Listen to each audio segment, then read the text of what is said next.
This is going to blow your mind. On April 2nd, 2025, the world watched in astonishment and growing trepidation as former President Donald Trump, in a move that can only be described as a characteristic blend of hubris and economic short-sightedness, announced the implementation of sweeping new tariffs on imports from over 90 countries.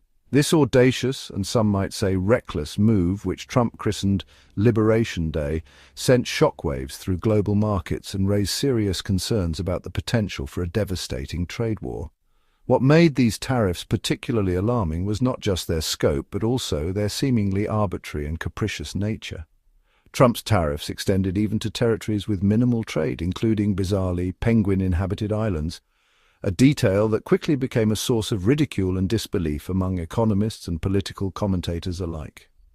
The audacity of Trump's Liberation Day proclamation was hard to overstate. It represented a dramatic escalation of his long-standing protectionist impulses that had been a hallmark of his presidency and which had already strained relationships with key trading partners. While Trump had always framed his trade policies as a means of protecting American jobs and industries from unfair foreign competition, many economists argued that his aggressive approach was counterproductive, harming American consumers and businesses in the process.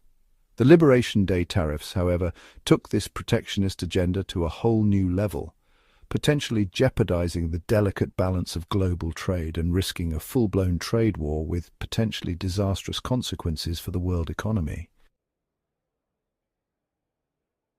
Trump's justification for these sweeping tariffs rested on a simplistic and widely criticized economic formula that many experts dismissed as nothing short of economic vandalism.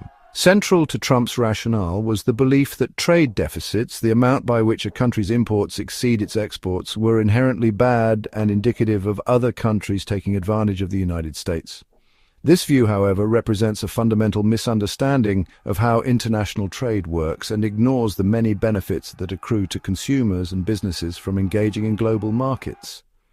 Trump's unwavering belief in the evils of trade deficits led him to champion a mercantilist approach to trade policy, one that prioritized maximizing exports while minimizing imports. This approach, however, is a relic of a bygone era and has been widely discredited by economists who point out that trade is not a zero-sum game, where one country's gain is necessarily another country's loss. In reality, trade allows countries to specialize in the production of goods and services, where they have a comparative advantage, leading to greater efficiency and lower prices for consumers.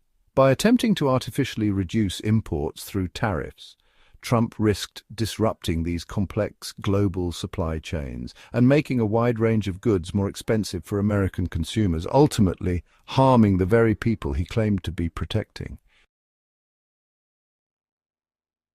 The immediate impact of Trump's Liberation Day tariffs was swift and severe, sending shockwaves through global financial markets and sparking fears of a global recession. Stock markets around the world plunged as investors grappled with the uncertainty and potential economic fallout of a trade war. Trillions of dollars in market value evaporated in a matter of days, a stark reminder of the interconnected nature of the global economy and the potential for seemingly isolated policy decisions to have far-reaching consequences. The imposition of such sweeping tariffs sent a clear signal to the rest of the world. The United States, under the leadership of Donald Trump, was retreating from its role as a champion of free trade and embracing a more isolationist and protectionist stance. This shift in policy had been brewing for some time, but the Liberation Day tariffs marked a decisive break with decades of American trade policy and sent a chill through the international community.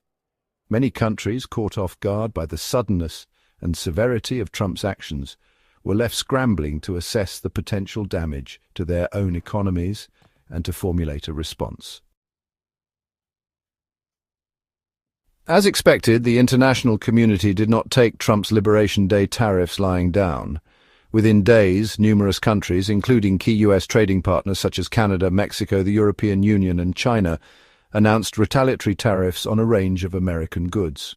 These retaliatory measures were carefully calculated to inflict maximum economic pain on key American industries.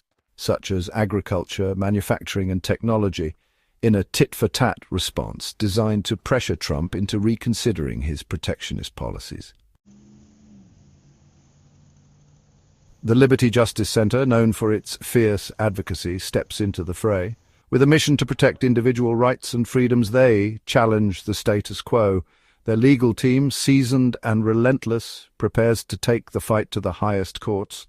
It's a battle for justice, and they are ready to give it their all. The International Emergency Economic Powers Act, or IEEPA, grants the president sweeping powers during national emergencies, but, the major questions doctrine raises concerns about such broad executive authority. Are we witnessing executive overreach? This debate is central to understanding the balance of power in modern governance. Economic indicators are flashing warning signs, and some experts fear we might be on the brink of another Great Depression. It's a chilling thought, isn't it? The lessons of the past remind us of the devastating impacts of economic downturns. Are we prepared to navigate these turbulent times? Across the board, there's a chorus of condemnation and dire predictions. Economists, politicians, and think tanks alike are voicing their concerns. The stakes are incredibly high, and the consequences of inaction or missteps could be severe. It's a moment of reckoning, really, for policymakers and citizens alike.